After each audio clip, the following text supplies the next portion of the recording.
Hi, everybody. Today's Monday, November 3rd, 2025, and our friend Jacques is here with us. Welcome back. Thank you. Thank you for having me back on your channel. Thank you. Carl, I want to start. I want to focus on what's going on in Ukraine. But before going there, we had the U.S. envoy, U.S. ambassador to Turkey and envoy to Syria, talking about how to deal with, giving some sort of solution for the countries around Israel, how to behave toward Israel. Here is what he said.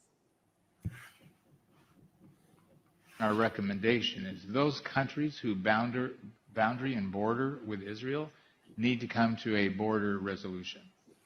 Israel's been very clear after October 7th, anything that threatens that border, they're not going to pay attention to the blue line, the green line, or the red line.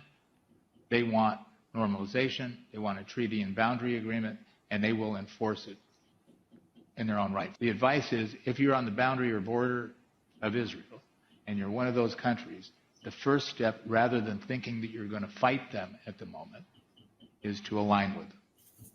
Yeah. I just remember, please subscribe and hit like button. I forgot to say that. Carl, how, looking at Israel today, do you think the solution that Tom Brock gave us about Israel, is that going to work, considering the behavior of Israel for such a long time? Well, it's a legal matter, in fact, because the very problem that, in fact, started the very day Israel was created is that, and even the day before, to be precise, on the 13th of May 1948, the committee that decided the creation of the State of Israel decided that they would not define the border of the future state. And in fact, since that time, Israel has no official borders. The border that we have on the maps, on common maps, are what we call the green line, which is in fact the ceasefire line that was established in 1949. We tend to refer it to the borders of the 4th of July 1967, because these were the borders that were in effect just prior to the Six-Day War in 1967. But the fact is that the green line is only a ceasefire line. So it's not an international border. And that's very important to understand. Now, the borders of Israel have never been defined, as I said. The UN has requested many times to Israel to define legally those borders, but Israel always refused. The reason for that is a political one. That means that Israel has been created by this faction of the Likud, who derived from the so-called revisionist Zionist movement. And that's exactly the faction that created the part of the Likud in which Benjamin Netanyahu is today. And this faction, this so-called revisionist faction, why it is revisionist? It is revisionist because those Zionists asked the UK to revise their decision to give Transjordan, which is called today Jordan, to the Hashemite tribe. And in the early 20s, the Hashemites were expelled from Saudi Arabia, and they had no territory. And at that time, UK had the mandate of managing Palestine, and so they gave Transjordan to the Hashemite. That's where Jordan was created, in fact. But this has never been, that's never followed any democratic process whatsoever. It was a blunt decision from the UK. Now, the Zionists have always claimed that the whole of Palestine should belong to them, and therefore that includes also Transjordan. That's also include, by the way, the West Bank, which is also called the Cisjordan, which is on the west bank of the Jordan River, and which used to be part of Palestine. Now, today, this territory, including the Gaza and East Jerusalem, are officially considered by the UN as the Palestinian occupied territory. But coming back to the revisionists, so these revisionists wanted UK to revise their policy towards Transjordan. And for that reason, when the same Zionist revisionist, of which was David Ben-Gurion, they decided not to define the border, with the idea that at one point they will recover the whole of Palestine for them. And that's the reason why Israel always refused to revise their borders. The thing is that in the last 80 years or so, Israel has changed this line. And that's in particular in Lebanon and in the Golan, for instance. They changed the path of the border. Because Lebanon has not been able to protect its own sovereignty, its own territory.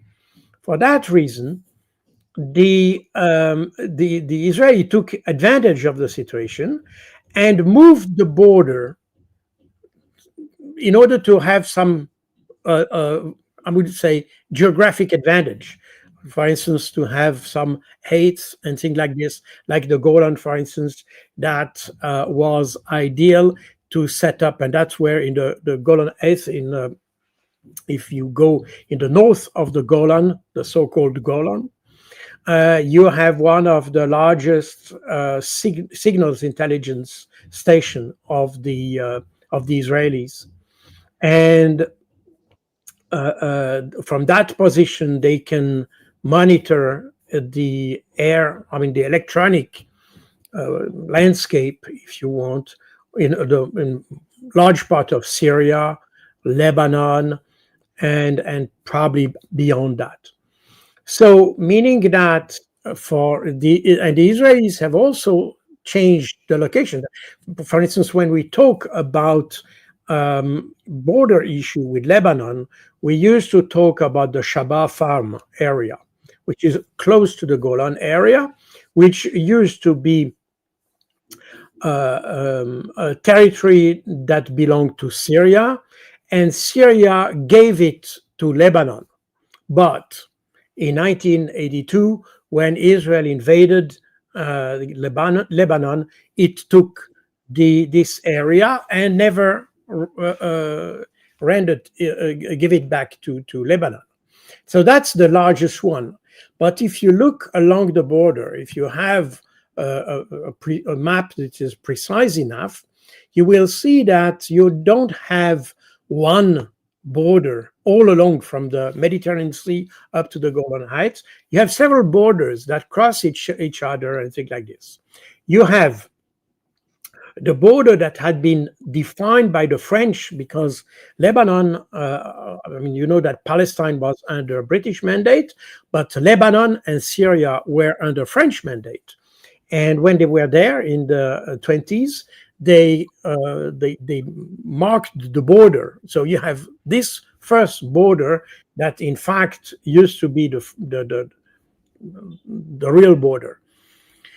Then you have the border that Israel has defined itself. I mean, the green line that had been defined in 1949.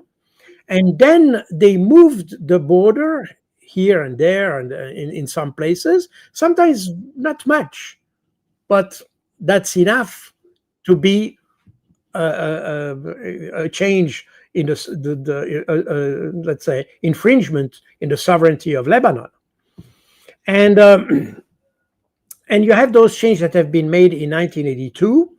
And then you have a third line, which is a line which is a little bit off the Israeli one, that's been established by the UN. This is a so-called blue line that has been defined in order to define some kind of, let's say, buffer zone, but it's extremely small, by the way. And all these small events, and you may remember in 2006, for instance, you remember that the Hezbollah abducted, with quotation mark, 2 or 3 Israeli soldiers who allegedly were on Lebanese territory. And that's one of those cases, because in fact those soldiers were there for the maintenance of the fence that marks the Israeli border. But this fence is technically on Lebanese territory, and therefore the Hezbollah arrested those soldiers. But for Israel, these soldiers were in fact on Israel territory. And that's the reason why in 2006 they started to bomb the Hezbollah and the south of Lebanon, and they create thousands of victims and for billions of destruction in South Lebanon. But and that's the real problem with Israel, is that they define what belongs to them, and then if the other don't comply, they bomb them. And that's exactly what happened in 2006. So the Hezbollah was absolutely right to take those soldiers. They were not on an agreed international border. This was on a unilaterally defined territory by Israel. And Israel obviously never consulted anyone to do things like this.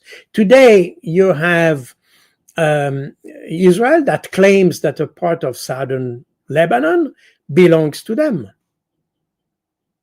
And that includes also the southern part of Syria and some part and Jordan. So the problem is, when you have statements that the one we have seen, is that is Israel behaved like a normal country? We could say that's okay, why not? But the problem is that Israel doesn't behave like a normal and honest country. It steals territory. It takes, foot by foot. They take territory, or square foot by square foot. They take territory, and then they say, well, that belongs to us, period. They put a few settlers, and then there's exactly the same process you have in the West Bank, you had in Gaza. East Jerusalem is also a case in point. And they change the laws because they have, let's say, the supremacy in terms of military power. Therefore, they change the laws, and they make a law that prevents the original owners of the territory to reclaim that territory. So that's exactly what's happening in East Jerusalem, for instance. So that's the problem with Israel. Israel is a country that doesn't apply or abide by international law. And remember what Bezalel Smotrich just said a few months ago, where he said that international law is not for Israel, it's for the rest of the world, but it's not for the elected people, I mean, the chosen people.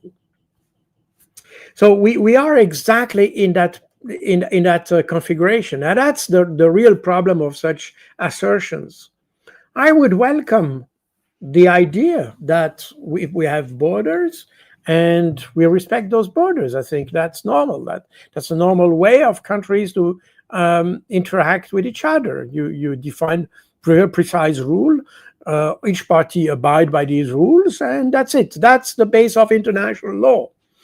But when you have one party that decides that he is above international law and behaves like a gangster, because there is no other way to present it, how can you deal with that? That's a real problem, and that's the problem of Israel since, in fact, since the very day it existed.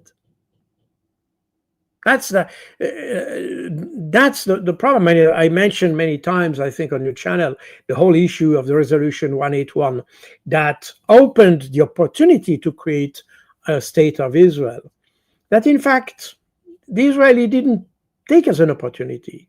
They just used force to take a territory that normally should have been divided through a democratic process, through referendums and things like this, as it was stated in the UN resolution. So this is the problem, and the result of that, I think, Arab states. The problem is that Arab states are not, courageous enough to say no. They are not Venezuelans. They are not Venezuelans. They don't have or Cubans who have the pride of saying, no, this is not the way it goes. International law is that, and we do according to that. But Arabs, to be honest, we have to be very honest with that, with the exception of the Yemenis, who demonstrated that they're courageous people, even if we can argue about the way they do it. But what we cannot deny to the Yemenis is that they are courageous, they are brave people. And the other countries, unfortunately, tend to forget what they are. And they prefer, in fact, they don't want to be at odds with the United States. They prefer, and they prefer to be, how to say that, purchased by the Americans, corrupted by the Americans, or something like that. So I'm not sure that at the end of the day they win, because I'm not sure the Americans have consideration for those who accept everything without return. You see? And Well, the best they can do, these Arabs says the best they can do, it's what's going on in Sudan, and UAE is just supporting the genocide and some sort of genocide in Sudan. Well, I will not discuss the situation in Sudan because, to be honest, I used to live there. But for 2 years. The But reason I mentioned that, Colonel, is they don't do anything in Gaza, and you see when it comes to Sudan, they're supporting one party against the other party. I know, but they have done that also in Libya and all that. And again, the logic is sometimes very difficult to understand unless you are deep inside a country. That's the reason why I make no statement on Sudan. When I was there 20 years ago, I knew every single armed group, and of course the government as well. I had the opportunity to open dialogue with all of them and try to include them in an all-party dialogue. But I had personal contact with the leaders of every of these armed groups. I knew them perfectly. We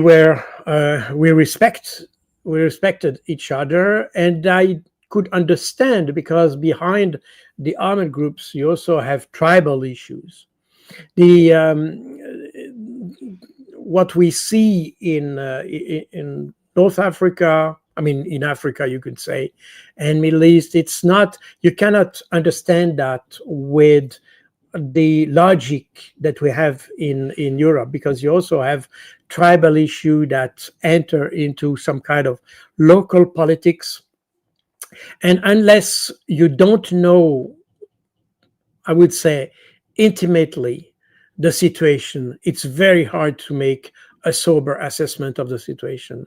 And that's basically one of the reasons why we tend to fail in this environment.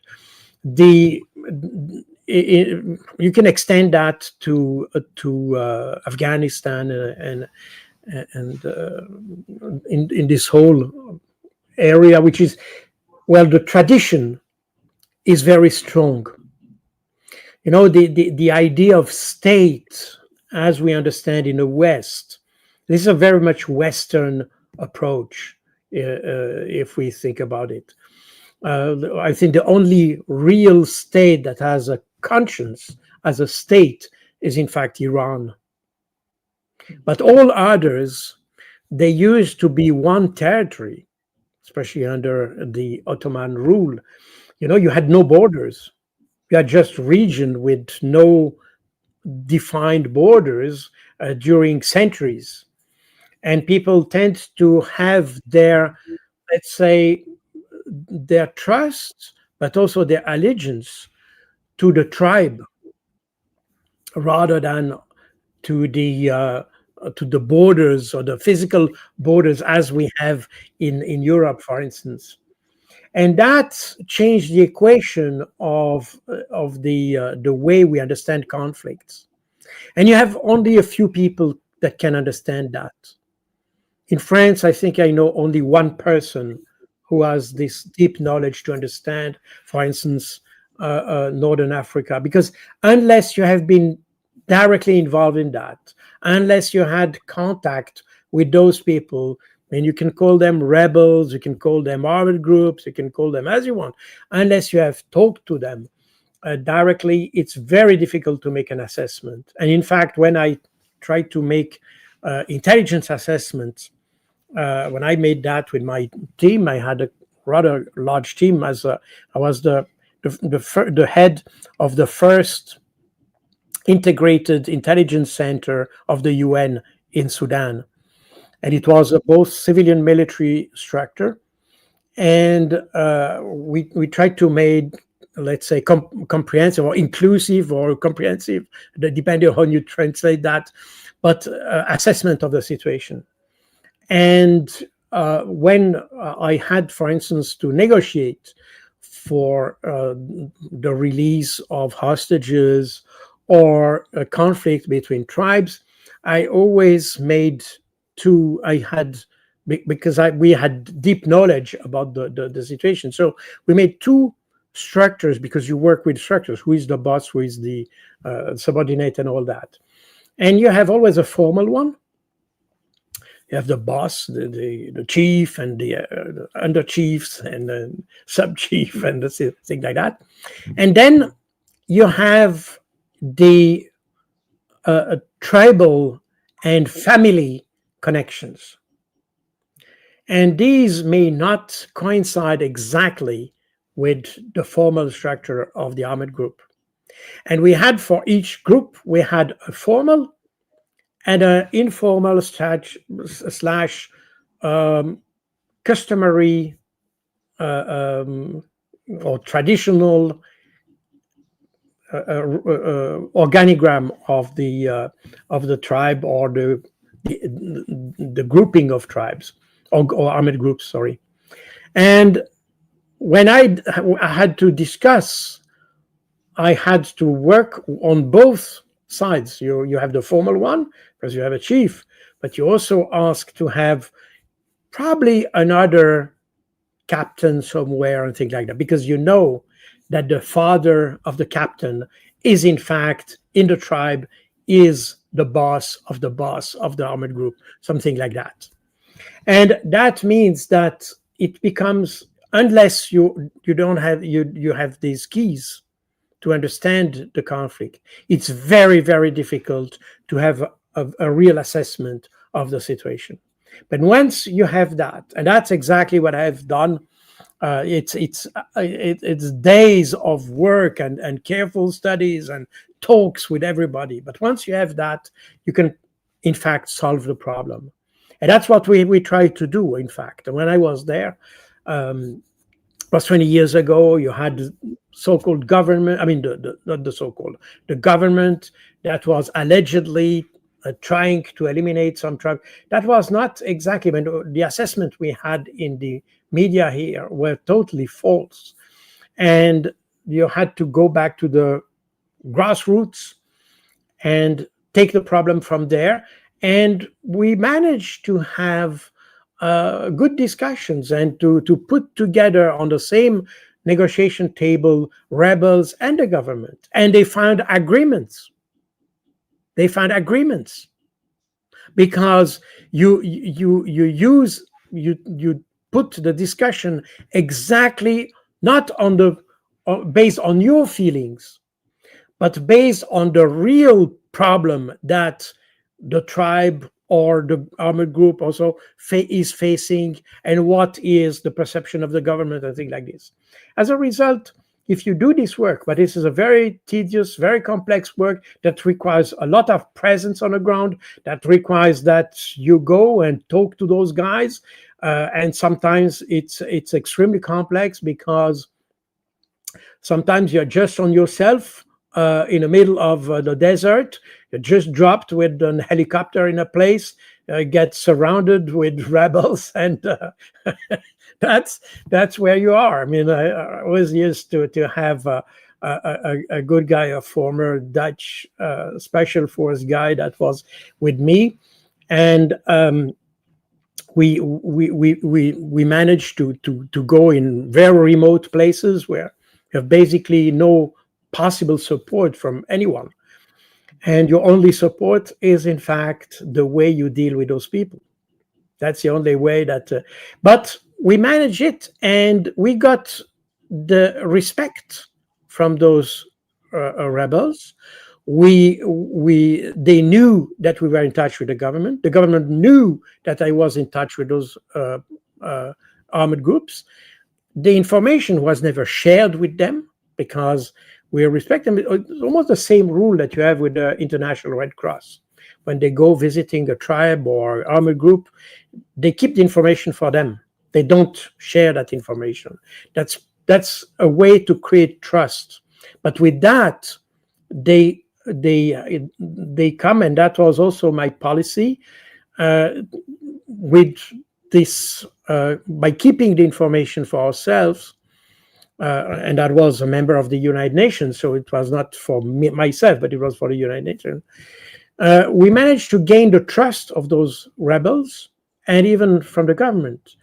And by having the trust from both parties, you could easily or more easily bring them to the same table and help them to talk to each other. That was the purpose. But that's a work that needs to be done. Of course, it's. I mean, sometimes you don't even know if you will come back. But I never, to be honest, I never really felt threatened by all these armored groups. I never felt threatened. And on the contrary, because they understood that we were a side of a kind of exit ramp for them, you see. And for that reason, we got a lot of a very good contact with all these armored groups. And when I was there was no major, I mean, I could say even no at all, no confrontation, armored confrontation between the government and the rebels, because we were there as a kind of a mediator and things like this. So, meaning that I was able to do that at that time because I was there on the ground talking to those people and knowing all the details that are necessary to understand the situation. Since then, other conflicts have taken over Ukraine and all that. So I in Afghanistan also. So I've been there, and of course, you cannot do the same work when you are not on the ground. And for that reason, today I'm very cautious in talking about the situation, because again, if you want to make a proper, intelligent, smart, and effective assessment, you need to know much more than what you have in the media. Yeah, Carl, shifting the gear to the conflict in Ukraine, and Bloomberg reported that the United Kingdom has supplied Ukraine with an additional batch of Storm Shadow missiles. And in the United States, we've learned that the Pentagon has decided to they said you can send Tomahawk missiles to the President of the United States. That wouldn't negatively impact the US stockpile. It seems that if Donald Trump decides to send them to Ukraine, they're going to be ready to be sent. And looking at Europe today, looking at the United States, what is that in the mind of those people who is still advocating for the continuation of the conflict? Because, in my opinion, look at what Donald Trump said recently. He said that Russia is just, they could have put an end to the conflict. They could have, you know, get everything, capture all of Ukraine in 2 weeks and put an end to the conflict, which is not the case. And I don't know where does it come from, because look at the experience the United States had in Afghanistan, in Iraq. None of them suggest that. And what's going on? Because as long as the United States, together with Europeans, are trying to provide Ukraine with weapons, I don't know, drones, they can attack Russia. They can do a lot of things. And it seems that after all, it's the West. It's all on the West, and the responsibility comes to the West and the way that they're behaving in Ukraine to put an end to the conflict. It doesn't matter what Russia wants, because Russia, as we know, they want to negotiate. They want to put an end to the conflict. They don't want a failed state on their border. But that reality is not somehow understood in the West. Your take? Well, there are many questions in what you just said, in fact. When it comes to Tomahawk, my understanding, what I've seen today, but again, with the Americans, everything changed overnight. But what I've just read is that Donald Trump has said he would not send Tomahawk to the Ukrainians because they are strong enough to solve the problem by themselves, whatever it means.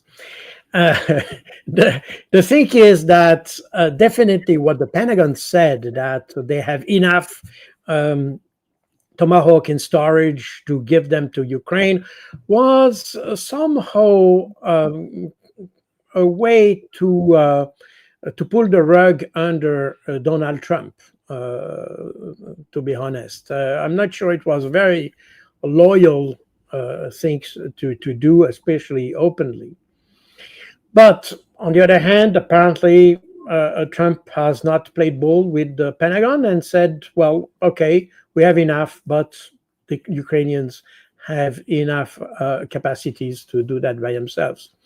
That's also the explanation why a few weeks ago he said the same thing, by the way, that Russia is a paper tiger, and in that context, Ukraine can act on its own. In fact, it's a way to say Europeans and Ukraine are grown up enough, and they don't need us.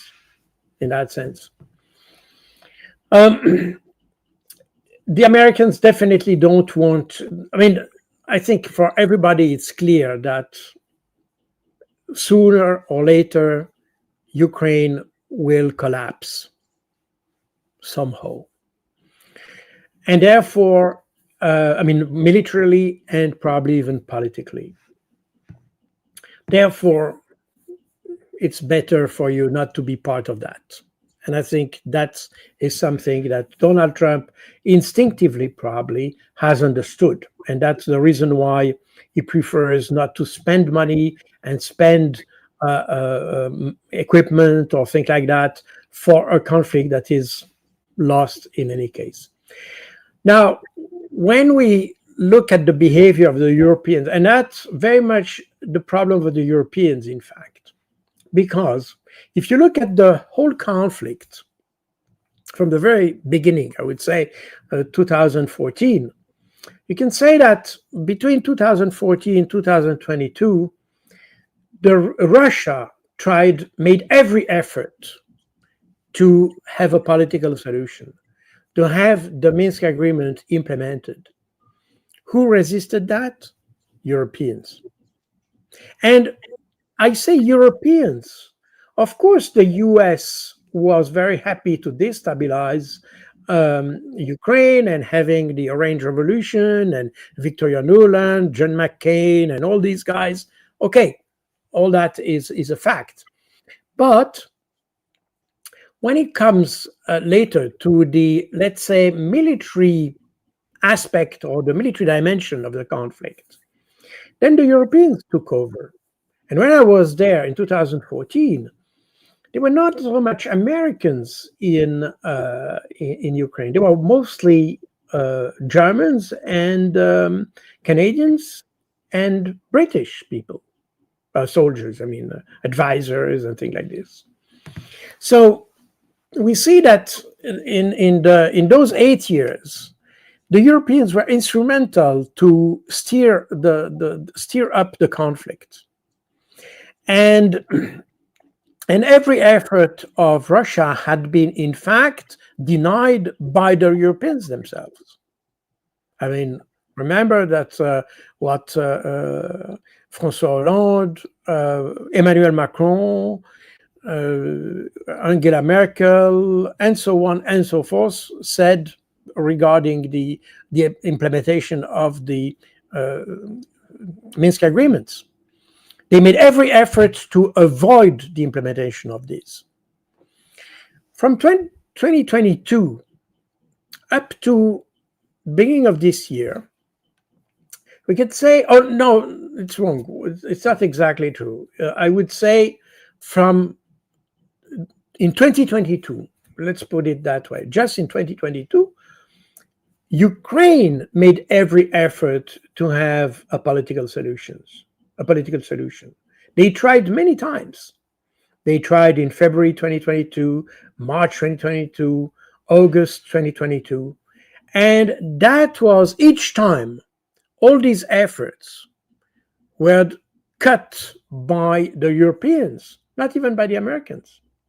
In fact, at the end of 2022, in early November 2022, the Biden administration and the Pentagon advised Zelensky to stop. Sorry for interrupting you. I know that you're getting to the important points, but you talk about Europeans. Who's that? Is that the United Kingdom? Well, the basis of the foundation of these people comes from which country? It's a good question. Again, you're always the same. The same partners in crimes there. In crime, you have UK, Germany, and France.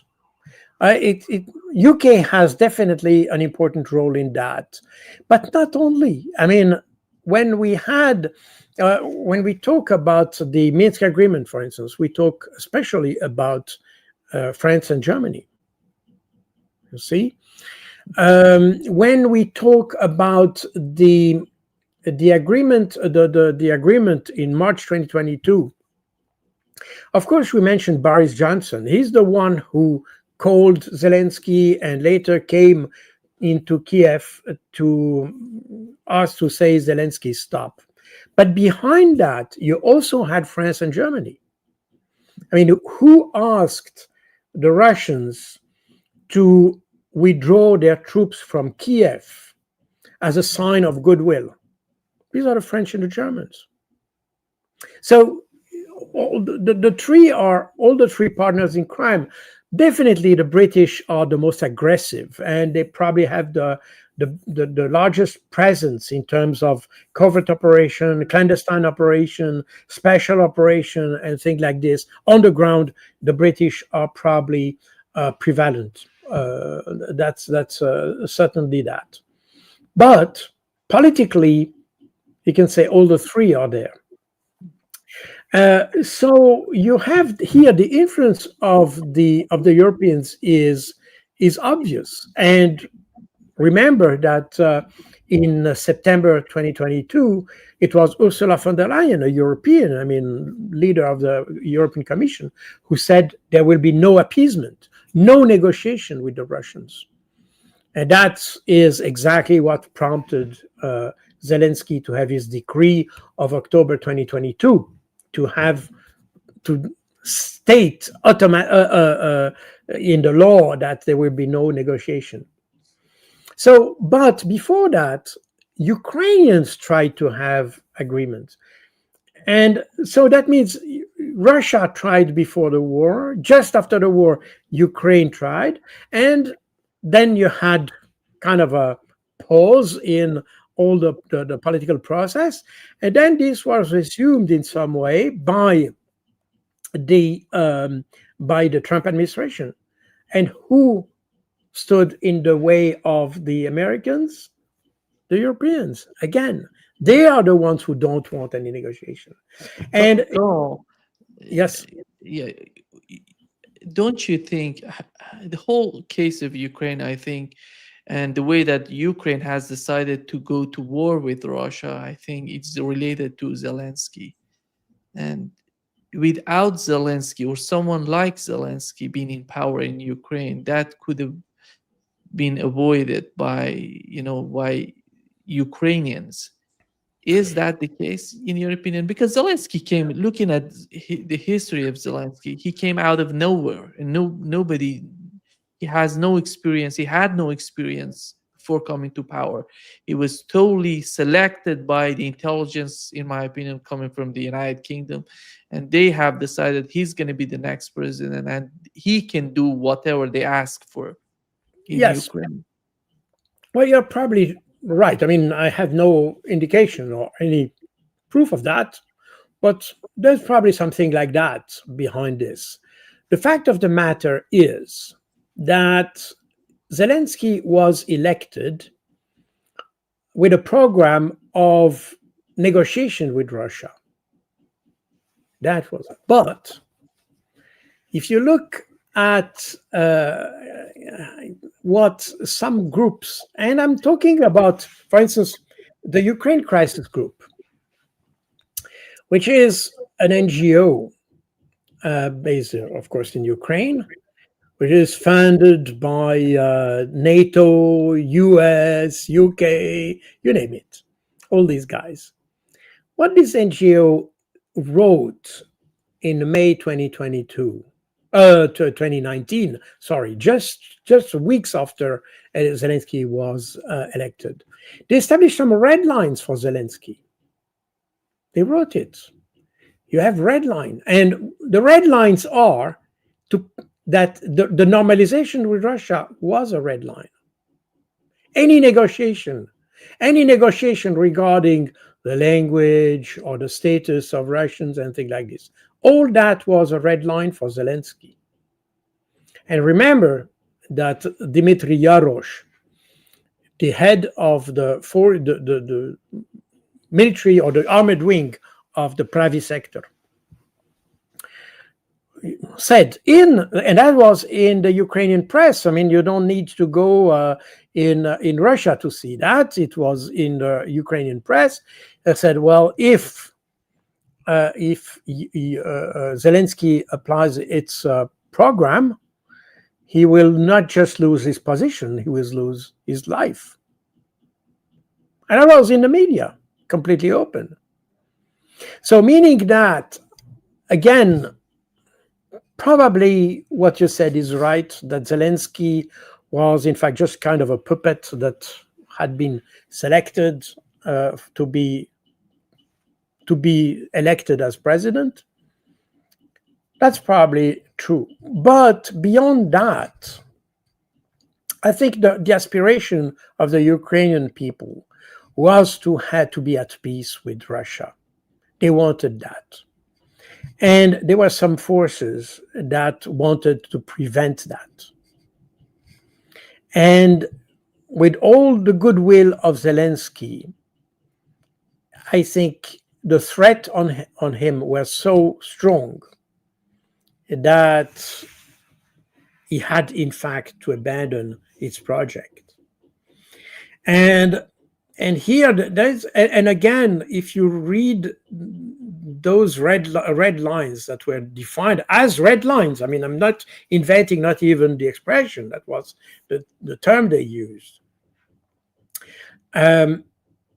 We can see that the pressure on Zelensky was enormous. So he was probably not the best guy for the job, I agree. But nevertheless, regardless of his own capacities and capabilities he was prevented to do what he wanted to do, very clearly. And that is exactly the problem that we have. I mean, there are other forces that the one we tend to show on our media that decide what is the fate of Ukraine. And again, the problem of Ukraine and the reason why the West, and especially Europeans, are so keen to prevent any kind of agreement with Russia. And we see today that the fact that we prevent such an agreement is at the cost of the Ukrainians. They pay the price, not the Europeans. And remember, when we had the discussions, even if some countries wanted to send troops to Ukraine, nobody said yes. I mean, with the exception of the Brits and Emmanuel Macron, who were ready to be at war with Russia. But for the rest, no Europeans want to die for Ukraine. Meaning that we send Ukraine to weaken Russia. We send the money. For the money, there is no problem. Weapons, as long as it doesn't affect our own military capabilities, we do it. And that's exactly why now we have sent already what we could send. I mean, a second-class equipment. I mean, the equipment we had in storage, basically, we send that to Ukraine. Now the storage are exhausted. And therefore, now we have nothing, but we will not give our own equipment, even if Ukraine is defending us against Russia. You know, we are not extending the reasoning up to that point, meaning that we are ready to pay the Ukrainians, but we are not ready to help them. And if they try to negotiate, we'll prevent them to have an agreement. So the idea is, in fact, that we want to weaken Russia.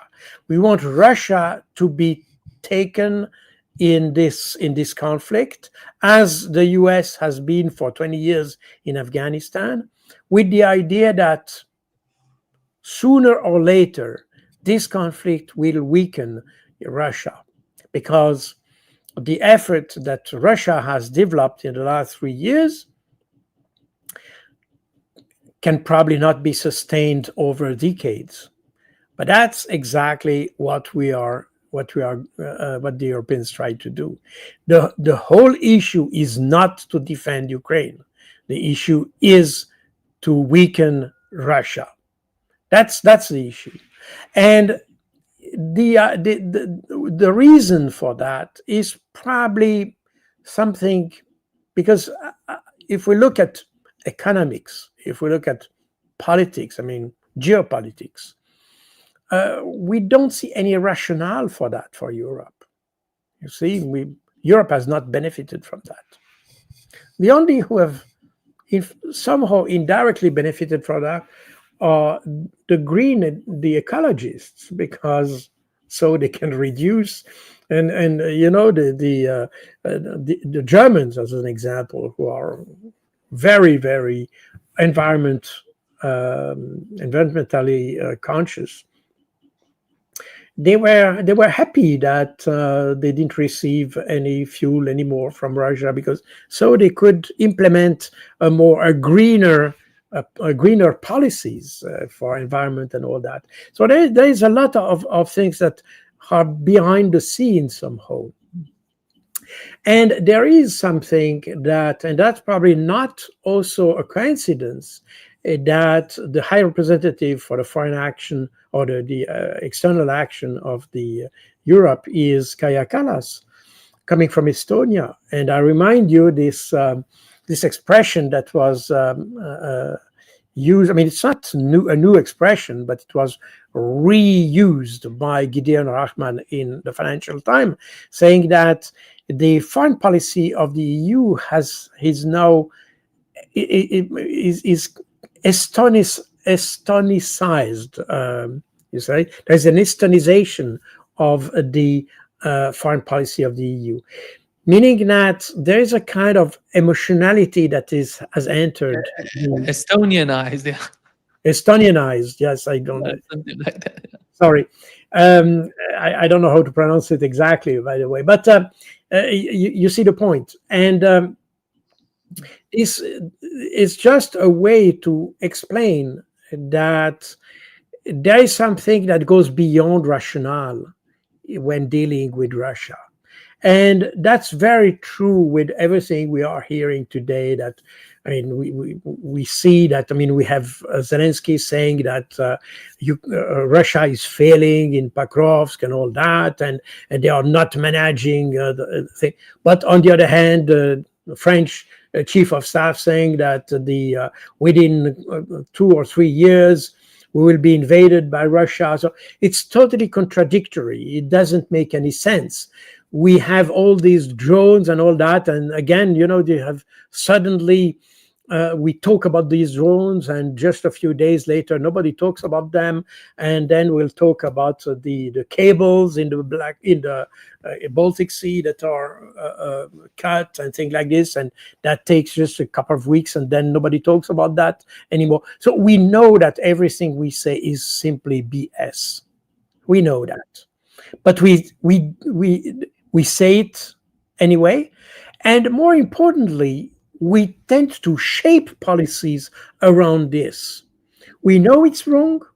We know we cannot. I mean, all these drones that we had in October, this kind of epidemic of drones everywhere. Not a single time people has been able to say these are Russians, but we know that they are not Russians. And each time we were able to identify those who had those drones, they were anything except Russian. So then, of course, you have all these conspirationists that will say, well, this is Russia paying Croats or paying Norwegians or paying Swedes to do that. I mean, this is just, we live in a fantasy. But the problem is that around this fantasy, we shape policies. We have decided that we need to improve our defense capabilities against Russia, for instance. Why exactly, nobody knows, but we do it. I mean, France has obviously a budgetary issue, and they have no budget because it has not been accepted by the parliament yet. But Emmanuel Macron has already decided that next year they will double the defense spending. So you see, it's completely irrational. It's disconnected from any kind of reality. And that is definitely what you can define as kind of Estonization of the policy.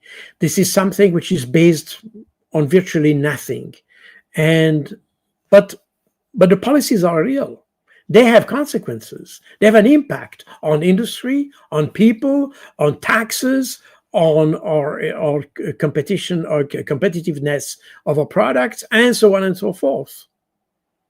And we know that all these impacts are negative on the economy. So we are in a kind of a loop, an emotional loop regarding Russia.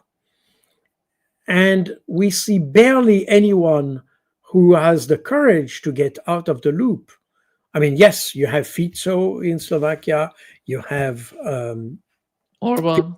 on in Hungary. These are the ones who we see they have a sense of reality, a sense of priority, also a sense of what they were elected for. Because in fact, none of our leaders were elected to make war in Russia.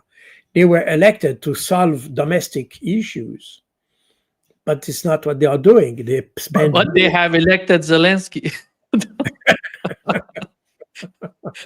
Well, Colonel, Colonel, do you think with Zelensky in power, in my opinion, Zelensky being removed from power in Ukraine and coming up with a government that could work with Europeans and Russian at the same time would be some sort of precondition to any sort of solution in Ukraine? Do you think that way? Do you think that could help or not? well, it's a possible scenario. I don't have any crystal ball, so it's very difficult to assess that. Anything can happen. But you see, it's exactly the same, probably not as schematic as what I explained for conflicts in Northern Africa. But still, we have to understand the logic of people. And for instance, if you talk about Ukraine, if you look at the Kiev International Institute for Statistics has made a survey in June this year about the acceptance of losing territories in this war. And those who are the most keen to lose territory, I mean, the Ukrainians who are most keen to lose territory or would accept more to lose territory, unsurprisingly, you find them in the south of the country, so the area of Odessa and Nikolaev. These are areas that used to belong to the historic Novorossiya, and therefore they would accept rather well to be under Russian rule. So the acceptance there is very strong. But another area where acceptance is very strong, surprisingly, is Western Ukraine, the ultra-nationalist area. Why? Because this area, they are ultra-nationalists, very close to ideologies we had 80 years ago. But in their mind, Ukrainian people must be pure. And in today's configuration, the only pure part of Ukraine is the western part. The rest are not their level, let's say. They're not chosen people, but is almost that. And the rest of Ukraine, they are Slavs, and so they have another categories, meaning that these ultranationalists could live with their own part, the western part of Ukraine, that would be without all these population that they don't like. They would prefer to be among themselves, the real Ukrainians, and the rest are not really Ukrainian. So it is very, very strange and very unexpected when you see these statistics. And that shows that the dynamics that you have in Ukraine might be not exactly what we would intuitively think. Because again, when you assess a conflict, and that's my personal experience, again, that was my job more or less, when I worked previously in the UN and others, that was trying to understand conflicts in order to solve them, not just to explain them on YouTube, but it's to solve them. And then you have to go deeper. And that's an example in Ukraine where, again, by digging a little bit deeper into the reality, you may find another reality that then can open a door. Because let's say we expand on what I just said, if Western Ukraine claims to be the real Ukraine or the pure Ukraine or whatever you call it, and they would agree to give the rest of the territory to the Russians because the Russians are subhuman or whatever, then you can find something of some kind of common ground to solve the problem. You see, so what I'm saying is extremely schematic. There is a lot of speculation in that. Again, the statistics are there. They express or show a reality, and this reality is the reality of a poll, not necessarily the reality of what people want politically at the end of the day. And I'm not saying that this poll reflects what may happen in Ukraine, but it gives some clue about the possible path that we may see in the future. And that means also that within Ukraine today, because if we look at this, what I just said, I mean, the western part of Ukraine, by the way, is the part of Ukraine that used to belong to the Austro-Hungarian Empire. So they are more related to this Germanic part of the history of Europe. While the rest of Ukraine, that includes what Russia occupies today and what is in between, where you have Kiev and all that, the central part of Ukraine, this is a Slav area. These population, both under Russian flag and those on Ukrainian flag, those population come from the Slavic world. They are Orthodox, while the Western Ukrainians are Catholics. This is the only Catholic part of Ukraine, by the way. So you see a very, very distinctive division between Western Ukraine and the rest of Ukraine. So you have, if you look at the map, you could divide it in three parts. This Western part, Catholic, coming from Germanic history, if we can simplify that way, I mean, people will probably tell me that it's oversimplified, and I agree with that. But just for the sake of the explanation, so you have this part on the western side, a central part, which is Slavic, Orthodox, but with Ukrainian flag, and a eastern part, which is also Slavic, Orthodox, but with Russian flag. So you have those three parts. So now the dynamics between these, especially in the Ukrainian part, I mean, between the western and the central part of Ukraine, these dynamics is something where we have very few clues to assess, because nobody talks about that. We, in the West, in the media, we tend to consider Ukraine as a monolithic country. It's not the case. And it's certainly what is under the authority of Zelensky is highly divided in reality. And that is also something that I've mentioned in my book, Covert Wars in Ukraine. That's the one I have here. This situation that we have in Ukraine, where you have people in Ukraine under the authority of Zelensky fighting against the government of Kiev. And you have also Russians, ethnic Russians, in this part of Ukraine fighting against the government of Kiev. I mean, supporting essentially the Russian operation in some way.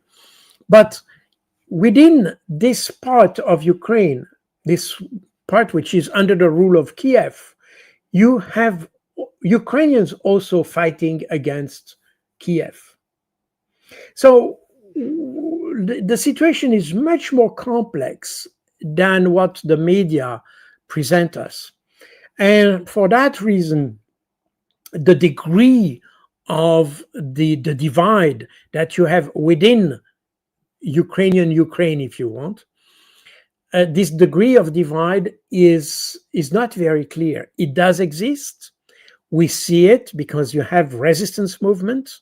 I mean, Ukrainian resistance movement in the Kiev, under Kiev authority. They fight against the Ukrainian army, including in the western part of the country, in the areas of Rovno, Lvov, Ivano-Frankovsk, and so on and so on. You have these resistance movement active. So this is the situation in Kiev. I mean, in the Kievian part of Ukraine is much more complex than we say. It is today what we can see are like bombings and sabotage activities against ammunition transports, against weapons transports. I mean, probably most of the strikes that are performed by the Russians with the drones and all that have as a basis, the intelligence base for that is provided by the resistance in Ukraine. So these are Ukrainians who provide intelligence to the Russians. So that we know that it happens, but how does it translate in terms of political power, in terms of will of changing the leadership in Kiev? This is the unknown factor, but it does exist. Yeah. Thank you so much, Carl, for being with us today. Great pleasure, as always. That was my pleasure. Thank you very much for inviting me. Thank you. Thank you.